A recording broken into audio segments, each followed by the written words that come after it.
was April or May 2009. My friend, let's just call him Vinny, was in from out of town, and we decided to drink at about noon. We went to a party store and bought some 40s and just walked around town bragging it. We got a call from another friend, Justin, that he and his girlfriend, Kim, were going to drop by. By now, it was the early afternoon and we made it back to my place. I had mentioned to Vinny that the house next door was condemned. It had a bright pink sign on the front of the door with condemned written on it because the garage behind the house was collapsing. I had never seen anyone go in or out of the house in the 2 years I had been living next door to it. I just assumed it was abandoned or got foreclosed upon. As kids, we'd always loved to explore the woods and looking for random things. It only seemed fitting that we go into the house and have a look around. We were pretty drunk at this point and just thought, F this, let's do it. We went in behind the house through the partially collapsing garage. The door that went from the garage to the house was locked, but after a while, we were able to force it open. To our immediate right was the basement, so we decided to go down there first. We were amazed by the amount of stuff down there. There were so many tools and hardware supplies. In the back of the basement, in its own room, was a large train track set up. It was creepy. While we were in the basement, we got a call from Justin and Kim saying that they had arrived at my house. When we came back out through the garage again, I grabbed my Nikon. Kim and Justin were pretty pumped up about going in and what we discovered, so we went back in and showed them the basement.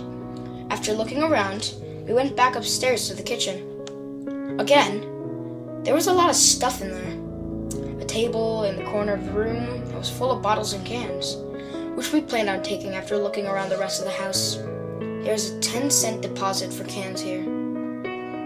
We took some time poking around the kitchen, too.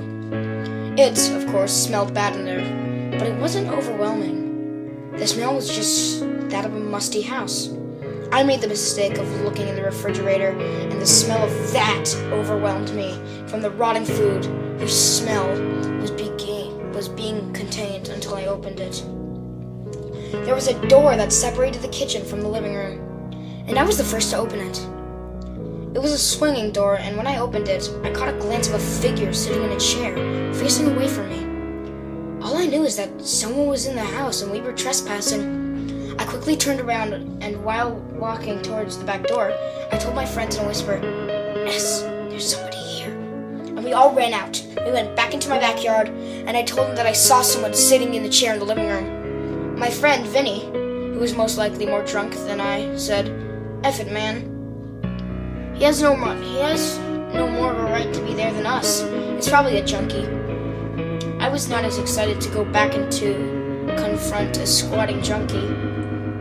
But I was convinced when Justin informed me that he was most likely high as F and wouldn't be able to do S. We ended up going back in through the back again, but more quietly this time. When we made it to the kitchen, Vinny was the first, this time, to open the door to the living room. The rest of us stood back and watched him figure in the chair. Vinny swung the door shut, looked at us, and said, "That's a dead body."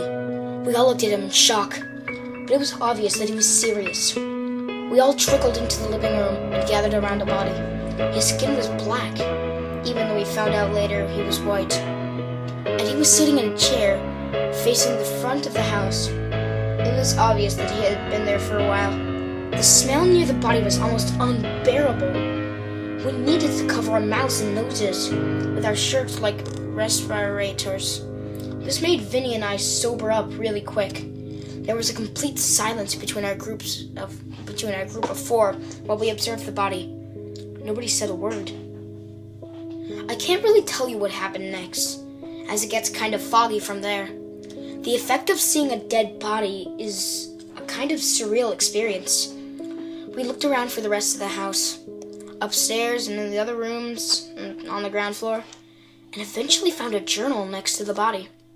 We flipped through the journal, and every day he listed what he ate, the temperature, and how much money he made in returning cans that day, which I found strange, considering there was at least $50 worth of cans sitting around the house. I took some more pictures of the house and of the body. Although at the time, Vinny was very opposed to doing this, and we left to go to the bar. At some point, Kim left and it was just us three.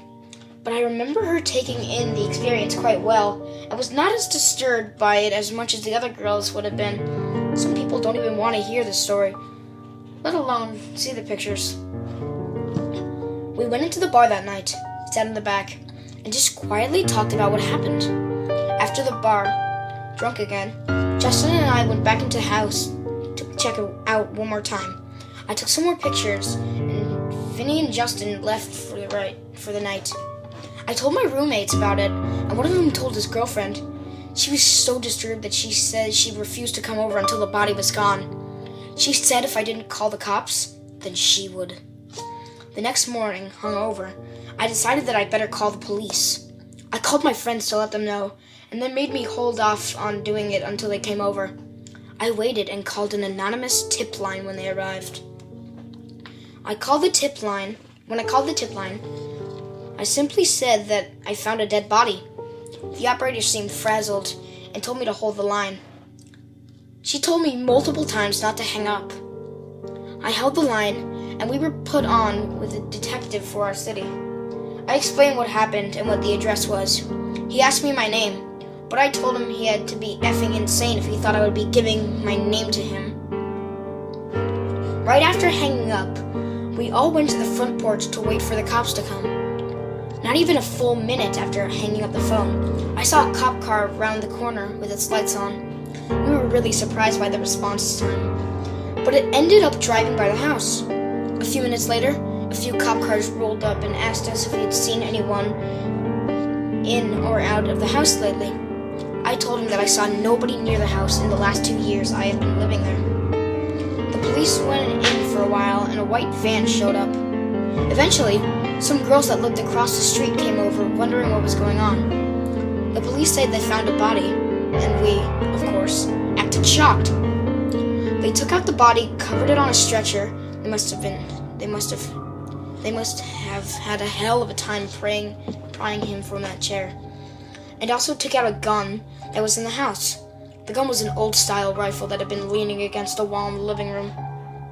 I talked to one of the cops, and he said that the guy's family would have them check up on the guy from time to time to make sure he was doing all right.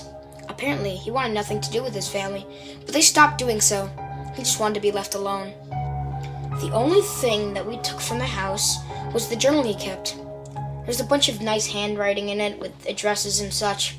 The first entry was on January 21st, stating that the notebook was found in a dumpster. There's also an entry talking about when the power was turned out and notes to buy oil.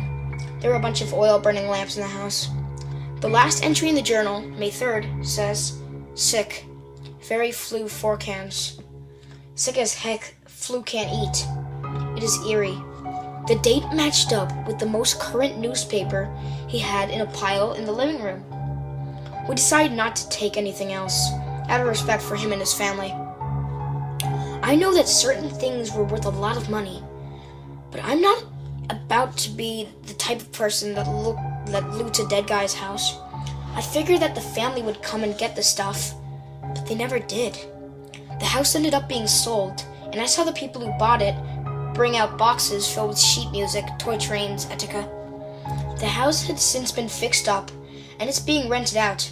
I could find no information on either the house or the guy who died, even over a year later. I am posting this to share my experience. This happened in 2009, but I am now deciding to share with everyone. I'm not trying to make jokes or act like this is a funny story. This guy died alone in his house, and he was found by strangers over a year after his death.